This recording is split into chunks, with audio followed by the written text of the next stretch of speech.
Welcome back. ls is probably one of the most commonly used command in Linux, which displays the content in the current directory. You might be already using ls from long time but might not be utilizing the full potential of ls. We will cover different options listed here, and we'll also see on how to create alias so that you can use the ls easily. So let's start with the syntax of ls, that is simple ls command, and you can simply run it like this.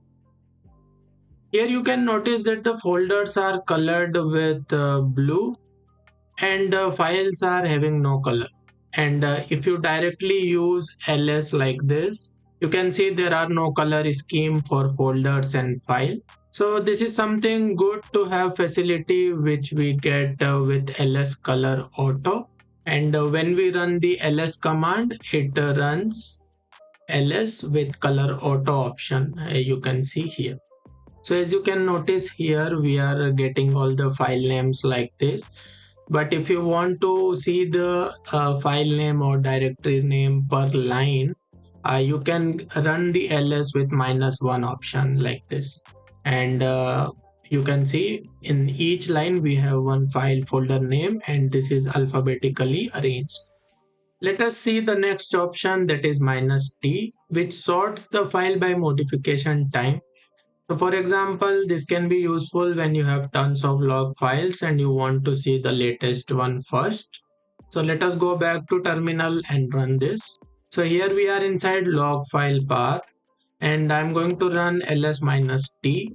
So this is the list of files, and this file was modified recently.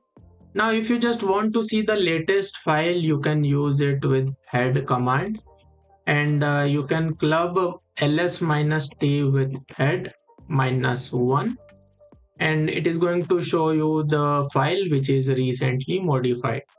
To see the long listing information about files or directories, you can use -l option, and here you can see the syntax. So we are back to terminal, and if you run ls-l, you will be able to see the long listing format here. Now you can identify file or directory type with the first field here, you can see. So if it starts with D, it is directory. If it is starting with hyphen, it is a normal file. So here we have a table. You can see first we have a hyphen, then it is a normal file. If it starts with D, it is directory. Similarly, if it starts with S, it is a socket file, or if it starts with L, it is a link file. After that, you can see we have this parameter which is for the file permission. Here the field 2 is for the number of links. Here we have 1 which indicates on one link. Field 3 is for the owner of the file. Field 4 specifies the group of file. Next field is for size. It shows size in the bytes. Sixth field specifies last modified date and time, you can see. And the last field is for the file name or the directory name. You can also use -h with -l, which stands for human readable form, and it displays file size in easy to read format. So let's go to our log location, and if you ls-l here, you can see the size of file is not in readable format. And similarly, if you run ls-lh, you will be able to see readable file size, which can be identified by MBs or KBs. Also, when you use ls-l command, you'll get the details for the directory's content like this. But if you want the details for a directory, then you can use -d option also, and you can run ls-l with d option, and you can specify the folder, and it will only give the information for the directory. And as we have seen earlier, you can use -t option with -l to list content by last modification date. So you can use ls-l with t, and you can see that whatever files are recently modified are at the top. You can also reverse the order by using -r option. So you can use ls minus ltr, and all the latest modified files will be present in the bottom. So we have seen ls minus lh for listing all the files with human readable format, and ls minus lt to sort it out. Next is ls minus a or ls minus capital A. It is used to see the hidden files. So let us see. So now we are in the terminal, and in the home folder, if you run ls, you can see there are files and folders here, but it is not showing the hidden files. And for that, we will again run ls with -a option. And this time you can see we have lots of hidden files and folders here, which is starting with the dot. If you notice, we are also seeing the current directory and the parent directory here. And if you don't want to see it, you can run ls with the minus capital A option. And this time you can see we don't have current directory and the parent directory. Next is -r, which displays the files recursively.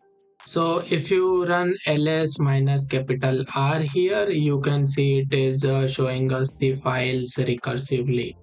And obviously, you can club this with other option like .l.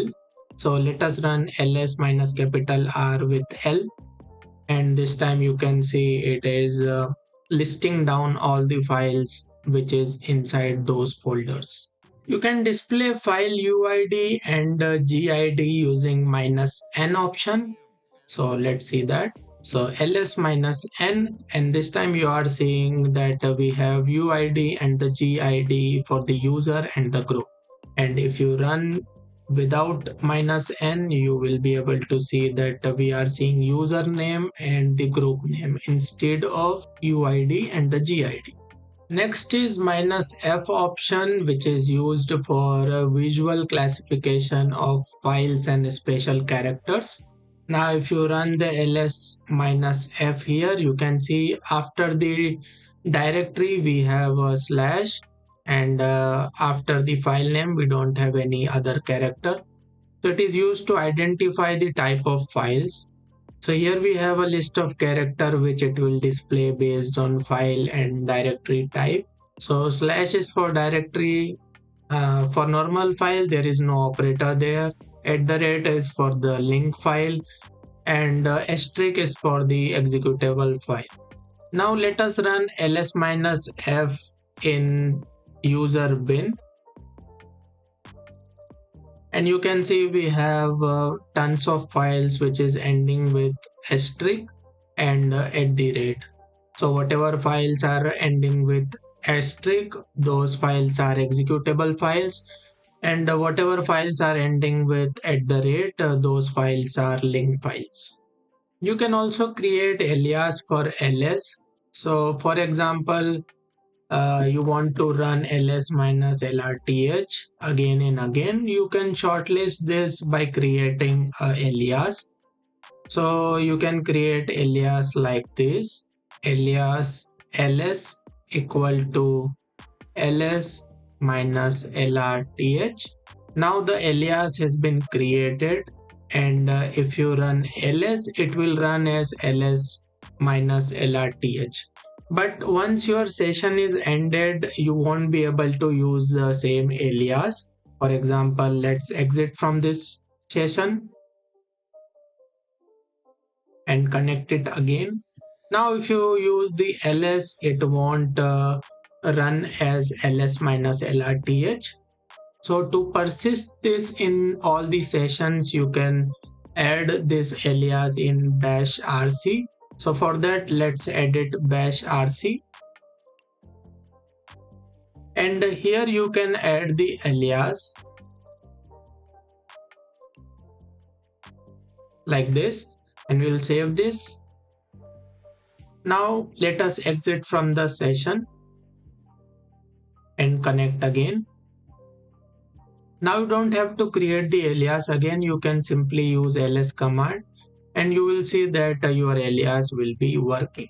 You can also use wildcard characters with ls to list a specific file type. For example, here we have different file type or files which is ending with pdf, txt, csv, etc.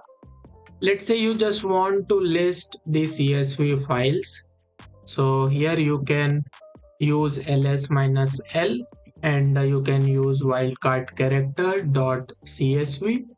So it is going to list all the csv files, and you can see. You can also find files and run ls on top. So let's say you want to find all the pdf files, and on top of that you want to run ls command. So to find the pdf files, you can run find command, and you can find *.pdf, so it will find all the pdf commands like this.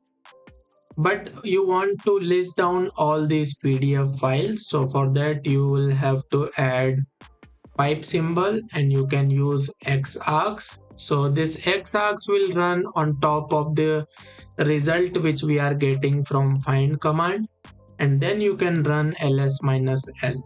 So you can see the result we are getting from find command. All the pdf files are listed by ls minus l command. That's it for this video. We have seen different usage of ls command. We have seen multiple options which we can use with ls. If you found this video helpful, please like my video, subscribe my channel, and hit the bell icon for the further notification. Thank you.